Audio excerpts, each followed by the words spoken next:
পৃথিবীর মধ্যে উত্তম সর্বশ্রেষ্ঠ কিতাব, এর আগে এই মতো কিতাব আল্লাহ তাবারাক ওয়া তাআলা কোন নবী কোন রাসূলকে আল্লাহ দেননি। এবার আপনাদেরকে আমি প্রশ্ন করি যে আল্লাহ তাবারাক ওয়া তাআলা যে কোরআন মাজিদ আমাদেরকে দান করেছেন, সেই কোরআন মাজিদে কতটি সূরা আছে আপনারা কেউ বলতে পারবেন সামনে থেকে? একটু উঁচা করে বলেন। 114। মাশাআল্লাহ। 114টা সূরার মধ্যে কোরআন মাজিদে সর্বপ্রথম কোন সূরাটা লেখা আছে বলেন তো? আর একটু জোরে বলেন। সূরাতুল ফাতিহা। আর সব থেকে শেষে কোন সূরাটা আছে? সূরাতুন নাস। তো বন্ধুরে আমার, এই সূরাতুল ফাতিহার কয়েকটা নাম আছে। ফাতিহা কেন হলো সূরাটার নাম?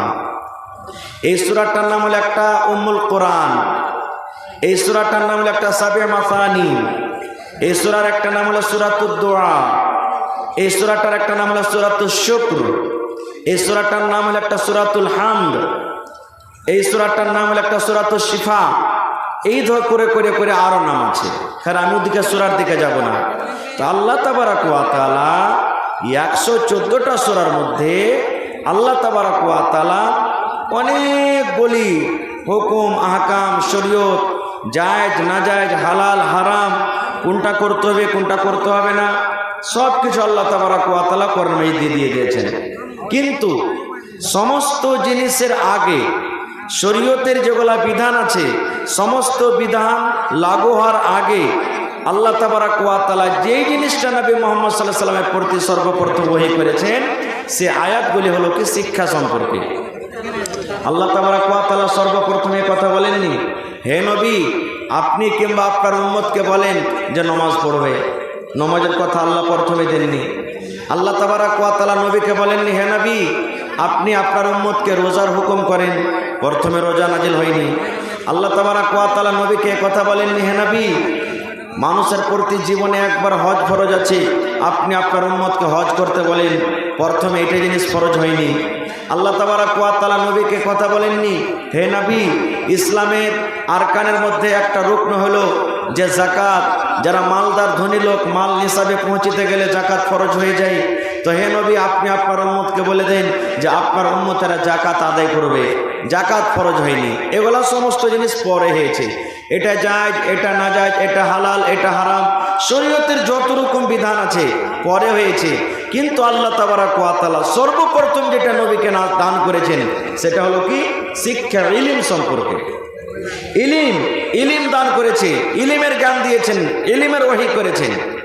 এবার বলবেন হাজী মাওলানা আল্লাহ তাবারাক ওয়া তাআলা নামাজ, রোজা, হজ, যাকাত যত শরীয়তের বিধান আছে এগুলার আগে কেন আল্লাহ ইলিমকে দিলেন? সব কথা বলা যাবে না ভাই, শর্টে বলছি। মানুষের মধ্যে ইলিম থাকতে গেলে সব কিছু জানতে পারবে। মানুষের ভিতরে জ্ঞান থাকতে গেলে সব শরীয়তের কথা জানতে পারবে। এবার আপনি বলেন, আপনি নামাজ পড়ছেন, এবার যতগুলি আমরা উলামায়ে কেরাম বসে আছি সবাই আমরা বলছি আল্লাহ আল্লাহ রসুলের কথা মানো ভাই। আল্লাহ রসুল যেভাবে নামাজ পড়তে বলেছেন সেইভাবে নামাজটা পড়ো। আল্লাহ এবং আল্লাহ রসুল যেভাবে দুনিয়াদারি করতে বলেছেন সেইভাবে করো। কিন্তু যদি আপনি শিক্ষা হাসিল না করেন, আপনি যদি জ্ঞান না নেন, তালিম হাসিল না করেন, তাহলে কিন্তু আল্লাহ রসুল কিভাবে বলেছেন আপনি জানতে পারবেন যে ভাই? জানতে পারবেন না। খুব এই জন্য পড়ালেখার দরকার, যে পড়তে গেলে আপনি বুঝতে পারবেন যে আল্লাহ রসুল কীভাবে নামাজ পড়েছেন, আল্লাহ রসুল কীভাবে রোজা রেখেছেন, আল্লাহ রসুল কীভাবে যাকাত দিয়েছেন, আল্লাহ রসুল কীভাবে কোরআন তেলাওয়াত করেছেন, আল্লাহ রসুল কীভাবে ওযু করেছেন, আল্লাহ রসুল কীভাবে ফরজ গোসল করেছেন, আল্লাহ রসুল কীভাবে নামাজ আদায় করেছেন, সব কিছু আপনি পেয়ে যাবেন। এই জন্য তো আল্লাহ তাআলা বলেছেন, আল্লাহ রসুল বলেছেন যে যারা জ্ঞানী আর যারা অজ্ঞানী, মানে জাননেওয়ালা না জাননেওয়ালা কোনোদিন বরাবর হতে পারে না। যেমন রাত আর দিনটা বরাবর আছে কি? রাত দিন বরাবর হয় কেন? রাত দিন যদি বরাবর হতো তাহলে দেখবেন প্রত্যেক খোঁটাতে দুটা করে আপনার মার্কারি জ্বলছে। আর এই মার্কারি জ্বালানো হয়েছে কোথায়? জার্নিটার দ্বারা। দিনের বেলা থেকে মার্কারি দরকার আছে? বলেন দিনের বেলাতে মার্কারি দরকার আছে? কোনো দরকার নেই। কেন? দিনের বেলাতে আল্লাহ তাবারক ওয়া তাআলা লাইট সূর্য দিয়ে রেখেছেন, যে সূর্যের আলোতে আমরা সব কিছু দেখতে পাচ্ছি। আল্লাহ তাবারক ওয়া তাআলা, আল্লাহ রাসূল এই রাত দিনের উদাহরণ দিয়েছেন। হে পৃথিবীর মানুষ, রাত আর দিন যেমন সমান হইতে পারে না, রাত আর দিন যেমন বরাবর হইতে পারে না, এই মতো যারা শিক্ষিত আর যারা অশিক্ষিত যারা কোনোদিন সমান হইতে পারে না, কোনোদিন বরাবর হইতে পারে না। ভাইরা আমার, এই জন্য তো যখন এই হাদিস কিংবা আয়াতগুলির তাফসীর যখন আমরা পড়ি, তখন আমরা মৌলানাকে জিজ্ঞাসা করেছিলাম যে মৌলানা, কোনো মৌলভী সাহেব হয়তো নামাজ পড়ে না, কোনো মৌলভী সাহেব হয়তো চুরি করছে, কোনো মৌলভী সাহেব হয়তো মদ পান করছে, কোনো মৌলভীর দ্বারাতে হয়তো জেনা হয়ে গেল। তো এই সমস্ত পাপগুলা যখন একটা অজ্ঞানী লোক, মূর্খ লোকেরা করে, যার ভিতরে জ্ঞান নাই, তো অত চর্চাতে হয় না, অত হাওয়া উড়ে না, অত বদনাম হয় না, লোকেরা অত থুথু করে না। যখন এই কাজগুলো যখন একটা আলিমের দ্বারাতে হয়ে যায়, তখন কিন্তু লোকেরা ওর দিকে দেখে থাকছে, মনে হয় গোটা দুনিয়ার লোক ওর দিকে দেখে আছে। এই কারণটা কি? তা আমাদেরকে উত্তর দিয়েছিলেন কি জানেন? যে এই আল্লাহ তাবারক ওয়া তাআলার উদাহরণটা বলেছিলেন যে যারা আলিম সমাজের লোক, যার মধ্যে শরীয়ত আছে, আল্লাহ রাসূলের বিধান যার দিলে আছে, তারা হলো দিনের মতন। দিনে যদি কোনো মানুষ কোনো কাজ করে তো লোক ওকে দেখতে পাবে। আর যাদের মধ্যে জ্ঞান নাই, বুদ্ধি নাই, তারা হলো অন্ধকার রাতের মতন। রাতের ভিতরে কে কোন কাজ করছে কেউ দেখতে পাই না। এই জন্য ভাই, ইলম আল্লাহ তাবারক ওয়া তাআলা সর্বপ্রথম নবীর পরে নাজিল করেছেন। কেন, কিভাবে নাজিল হলো, আমি সব ঘটনার দিকে আমি যাব না। তার আগেকার একটা কথা আরো বলে দিই। যখন আল্লাহ তাবারক ওয়া তাআলা মানুষকে সৃষ্টি করেননি, আল্লাহ তাবারক ওয়া তাআলা যখন জমিনকে সৃষ্টি করেননি, আল্লাহ তাবারক ওয়া তাআলা চাঁদ সূর্যকে যখন সৃষ্টি করেননি, আল্লাহ তাবারক ওয়া তাআলা নদী নালা যত আছে যখন সৃষ্টি করেননি, সর্বপ্রথম আল্লাহ তাবারক ওয়া তাআলা যখন যে জিনিসটা সৃষ্টি করেছেন সেটা হলো কলম। সেটা হলো কি? আল্লাহ তাবারক ওয়া তাআলা সর্বপ্রথম যেটা সৃষ্টি করেছেন সেটা হলো কলম। সেটা হলো কি ভাই? যারা বলে সেটা হলো কি? কলম। কলমের কাজ কি? লেখা। কলমের কাজ কি? লেখা। আমাদের ছেলেমেয়েরা মাদ্রাসাতে পড়ালেখা করে, কলম দিয়ে লেখে। লেখে কি লেখে না? সুবহানাল্লাহ। এবার আল্লাহ তাবারক ওয়া তাআলা যখন কলমকে তৈরি করলেন, আল্লাহ কলমকে পয়দা করলেন, কলমকে সৃষ্টি করলেন, তখন আল্লাহ তাবারক ওয়া তাআলা কলমকে বলছেন কি? রে কলম। আল্লাহ তাবারক ওয়া তাআলা কলমকে ডাক দেয়, বলছেন কলম রে লেখো, কলম তুমি লেখো। আল্লাহ তাবারক ওয়া তাআলা সর্বপ্রথম কলমকে ডাক দেয়, বলছেন কলম রে তুমি লেখো। কলম আমি আল্লাহ আদেশ করে তুমি লেখো। যখন আল্লাহ তাবারক ওয়া তাআলা কলমকে যখন লিখতে বললেন, এবার কলমের মুখ ফুটে গেল। আমি আপনি যেমন কথা বলা বলে করি, এই মতো কলমের মুখ ফুটে গেল। বন্ধুরে কলম বলতে লাগলো। এবারে যখন আল্লাহ আদেশ করলেন কলম তুমি লেখো রে, কলম লেখো। এবার আল্লাহ তাবারক ওয়া তাআলার কথাটা শুনে এবার কলম আল্লাহকে প্রশ্ন করে দিলেন, রব্বুল আলামিন কি লিখবো আল্লাহ জি? তুমি আদেশ করো, আমি তৈয়ার আছি। কলম বলতে লাগলো, আল্লাহ কি লিখবো আমি? তুমি আদেশ করে দাও, আমি কলম লিখবো। আল্লাহ তুমি আদেশ করো, হুকুম করো, আমি আল্লাহ লেখার জন্য তৈয়ার আছি। আল্লাহ তুমি বলে দাও কি লিখবো। এবার আল্লাহ তাবারক ওয়া তাআলা কলমকে বললেন, কলম রে কিয়ামত পর্যন্ত যা কিছু হবে কলম রে সব তুমি লিখে দাও। এই কলম যতদিন দুনিয়া কায়েম থাকবে, যতদিন মানুষেরা জান্নাত জাহান্নামে না চলে যাবে, কিয়ামত পর্যন্ত যা কিছু হবে রে কলম সব কিছু তুমি লিখে দাও। আল্লাহ রাসূল বলেছেন কলমকে আল্লাহ আদেশ করলেন, কলম কিয়ামত পর্যন্ত যা কিছু হবে তুমি লিখে দাও। এবার কলম ঘসঘস করতে করতে করতে করতে করতে লিখতে লিখতে কিয়ামত পর্যন্ত যা কিছু হবে আল্লাহর আদেশে সব লিখে দিলেন। এবার আপনারা বলি, কলম কথা বলতে পারবে? কলম কথা বলতে পারবে? হানা বলেন না ভাই, পারবে? কলমের শক্তি আছে যে আল্লাহ তাবারক ওয়া তাআলাকে কথা বলতে পারবে, আল্লাহর কথা বুঝতে পারবে, এরকম বিশ্বাস হয়েছে? বলেন না, বিশ্বাস হয়েছে কি হয় না? বিশ্বাস করতে হবে। আপনি যদি বিশ্বাস না করেন তাহলে কিন্তু মুসলমান থেকে খারিজ হয়ে যাবেন। ইয়ার উদাহরণ আর কয়েকটা দিচ্ছি আপনাদের সামনে, আমি বেশি উদাহরণ দেব না। কলম তো কলম, আল্লাহ তাবারাক ওয়া তাআলার আদেশ একটা আগুন পর্যন্ত মেরেছে, মানেনি। আচ্ছা আপনারা বলেন তো, কোন নবীকে ওর কমের আগুনে ফেলেছিল? আরো জোরে বলেন। ইব্রাহিম নবীকে। ইব্রাহিম নবীকে যখন আগুনে ফেলছে, ওই টাইমে ওর কমেরা কত খুশি, এখন তো জ্বলে পুড়ে মরবে। ফেরেশতারা এসে বলছেন, ইব্রাহিম একটু আপনি আদেশ করেন, এক সঙ্গে সমস্ত আগুনকে নিভিয়ে দিব। বাদলের ফেরেশতা এসে বলছেন, ইব্রাহিম একটু আপনি আদেশ করেন, আমি এই পানি দিয়ে সমস্ত আগুনকে নিভিয়ে দেব। কিন্তু ইব্রাহিম নবী কি বলেছিলেন জানেন? রে ফেরেশতারা, তোমাদের সাহায্যের দরকার নেই, কেন আমার আল্লাহ তাবারাক ওয়া তাআলা আমাকে ডাইরেক্ট দেখছে। আল্লাহর কোরআন বলছেন, যখন আল্লাহ তাবারাক ওয়া তাআলা কথাটা শুনলেন, আল্লাহ আগুনকে ডাকছেন কি জানেন? এই আগুন, আমি আল্লাহ তাবারাক ওয়া তাআলা তোকে তৈরি করেছি, তোর কাম হলো জ্বালিয়ে দেওয়া, পুড়িয়ে দেওয়া। কিন্তু আগুন রে, আমার ইব্রাহিম তোর ভিতরে জ্বলবে না, আমার ইব্রাহিম তোর ভিতরে যাচ্ছে, তার কমেরা তোর ভিতরে ফেলছে। আগুন তোর কাজ হলো পুড়িয়ে দেওয়া, কিন্তু আমি আল্লাহ তোকে আদেশ করছি যে আমার ইব্রাহিমের শরীর পুরা দূরের কথা, তার শরীরের একটা রুয়া পশম পর্যন্ত না পড়ে। ইব্রাহিম নবী কি জ্বলেছিলেন ভাই? জ্বলেছিলেন? তাহলে দেখেন, আগুন পর্যন্ত আল্লাহ তাবারাক ওয়া তাআলার আদেশ মানে। কিন্তু হায়রে হতভাগা মানুষ, আমরা বুঝতে পারলাম না। আমরা শরীয়ত কি জিনিস, নবী কি জিনিস, আল্লাহ কি জিনিস আমরা বুঝতে পারলাম না। আজকে আমরা শরীয়ত বুঝতে পারলাম না। খায়ের যা হোক, এবার আল্লাহ তাবারাক ওয়া তাআলা কলমকে তৈরি করলেন। এবার শিক্ষা সম্পর্কে আমার আজকে বিষয় আছে। তবে বলবেন, হাজি মৌলানা আমাদেরকে আলিফ বা তা সা জিম হা ক খ এ বি সি এগুলা পড়াবেন? এগুলো আপনাদেরকে পড়াবো না, কারণ এগুলা মাদ্রাসাতে ছেলে মেয়েদেরকে পড়া হয়। আপনাদেরকে পড়াবো, শরীয়তের কিছু জ্ঞান দিয়ে যাবো ইনশাল্লাহ আপনাদেরকে। মানুষ দুই প্রকারের শিক্ষা লাভ করে, এক মাদ্রাসাতে পড়ালেখা করে, যে মাদ্রাসা আপনারা কায়েম করেছেন, আপনার ছেলে আপনার মেয়েরা মাদ্রাসাতে আসবে, মৌলানা রেখেছেন, মাস্টার রেখেছেন, পড়ালেখা করবে, দিন শিখবে, শরীয়ত শিখবে, আল্লাহ আল্লাহ রসুলের কথা শিখবে। আর আজকে যে আপনারা এসেছেন, তো বই নিয়ে আসেননি, খাতা নিয়ে আসেননি, কলম নিয়ে আসেননি, আপনারা কি যাবেন?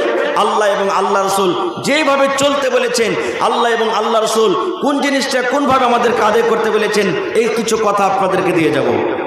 আজ থেকে মোটামুটি আল্লাহর রহমতে এখন কিছু কমে গেছে, মানে কিছু কি মেলায় কমে গেছে।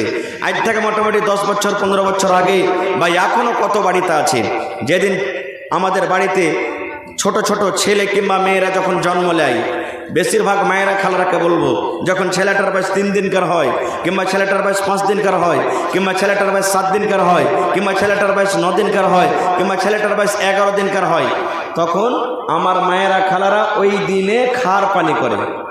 বুঝেন তো এটা কথা? বুঝেন না? বুঝেন না?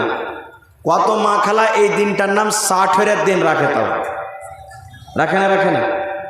একটু হানা বলেন না ভাই। রাখে। এইবারে যেই দিন ছেলেটার 60-এর দিন হবে, সেই দিন আমার মায়েরা খালারা নিজের স্বামীকে বা বাপকে বা ভাইকে বলবে, বাপু হ্যাঁ, কিংবা সোলেমানের বাপ, কিংবা এ দাদা, আজ আমার 60-এর দিন আছে, একটু ভালো মন্দ তরকারি গালা নিয়ে আসিও। 5-7 রকমের তরকারি বাড়িতে করবে, মাছ করবে, ডিম করবে, না হলে আর কিছু করবে, ভালো ভালো তরকারি করবে। করে কি করে না? এখন আল্লাহর রহমতে কমে যে আলাদা কথা, কিন্তু করেছে কি করেনি? করে। কেন করে? আমার ওই মা খালা দাদি নানি এই জিনিসটাই বুঝে যে যদি একটু ভালো মন্দ বাড়িতে তরকারি করি, এই ছেলের হলো 60-এর দিন, তাহলে এই ছেলেটা যতদিন জীবনে বাঁচবে দুধে ভাতে খাইবে, ভালো মন্দতে খাইবে, এই নিয়াতে উদ্দেশ্য করে। ওরে সুবহানাল্লাহ, এটা কত বড় পাপ জানেন? আল্লাহ রাসূল বলেছেন, এরে আমার উম্মত শুনে নাও, এ আমার মায়েরা খালারা শুনে নেন, এরকম কাজ করতে হয় না গাম্মা, এরকম কাজ করা কাবিরা গুনাহ, এরকম কাজ করা শিরকের গুনাহ হয়ে যাবে গাম্মা। এই সমস্ত যদি আকীদা রাখা হয়, এই সমস্ত যদি কাজ করা যায়, আল্লাহ এবং আল্লাহ রাসূল নারাজ হয়ে যাবে। এ আমার মায়েরা খালারা শুনলেন, যেই দিন আপনি ষাঠিরের দিন বলেন, যেই দিন একটু ভালো ভালো তরকারি খাবেন, যেই দিন ভালো ভালো বাড়িতে রান্না বান্না করবেন, আর আপনি আকীদা রেখেছেন আজকে যদি আমি একটু ভালো মন্দ তরকারি খাই তাহলে আমার ছেলেটা জীবনভর দুধে ভাতে খাবে। ওই মাকে বলবো, ওই খালাকে বলবো, দাদিকে বলবো, নানিকে বলবো, ওই ভাইকে বলবো, আমার মৌলানারা বসে আছেন, জিজ্ঞাসা করবেন। আল্লাহর নবী বলেছেন, উম্মত রে, যেদিন মায়ের পেটে সন্তান 43 হয়ে যায়, মানে যেদিন 4 মাস হয়ে যায়, 4 মাস যখন মায়ের পেটে সন্তান হয়ে গেল, 43 কেটে গেল, 4 মাস হয়ে গেল, 4 মাসের মধ্যে আল্লাহ তাবারক ওয়া তাআলা মায়ের পেটে সন্তান যে থাকে ওই সন্তানের আল্লাহ চোখ দিয়ে দেয়, তার মাথা দিয়ে দেয়, তার হাত দিয়ে দেয়, তার পা দিয়ে দেয়, লোক দিয়ে দেয়, কুচি কুচি হাড় দিয়ে দেয়, ওপর দিয়ে চামড়া দিয়ে সুন্দর করে ঢাকান দিয়ে দেয়। মানুষের যত কিছু দরকার সমস্ত রেডি হয়ে যায়। এবারে যেদিন 4 মাস হয়ে গেল, আল্লাহ তাবারক ওয়া তাআলা ওই মায়ের পেটে যে বাচ্চাটা আছে, ওই বাচ্চার পেটে আল্লাহ রাব্বুল আলামিন ওই বাচ্চার ভিতরে, মায়ের পেটে আল্লাহ বাচ্চার ভিতরে রূহ দিয়ে দেন, জান চলে আসে। 4 মাসের আগে বাচ্চা মায়েরা যে বাচ্চা থাকে মায়েদের পেটে, 4 মাসের আগে রূহ দেওয়া হয় না, জান ফোঁকা হয় না। 4 মাসের আগে বাচ্চা পেটের ভিতরে হিলাডোলা করবে না, লড়াচড়া করবে না।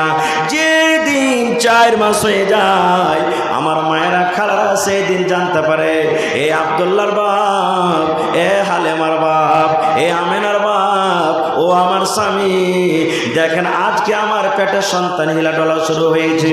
কখন এটা হয়? আল্লাহ রাসূলের হাদিস আছে, 4 মাস যেদিন হয়ে যায়, আল্লাহ রাসূল বলেছেন, উম্মত রে, আল্লাহ তাবারক ওয়া তাআলা 4 মাসের পর এবার আল্লাহ রাব্বুল আলামিন মায়ের কাছে ফেরেশতা পাঠাবেন। ওই ফেরেশতা আইসা 4খানা জিনিস প্রত্যেক বাচ্চার ভাগ্যে নসিবে লিখে দেওয়া হয়। প্রত্যেক বাচ্চা ছেলে হোক মেয়ে হোক তার 4খানা জিনিস নসিবে লিখে দেওয়া হয়, তার ভাগ্যে 4খানা জিনিস লেখা দেওয়া হয়।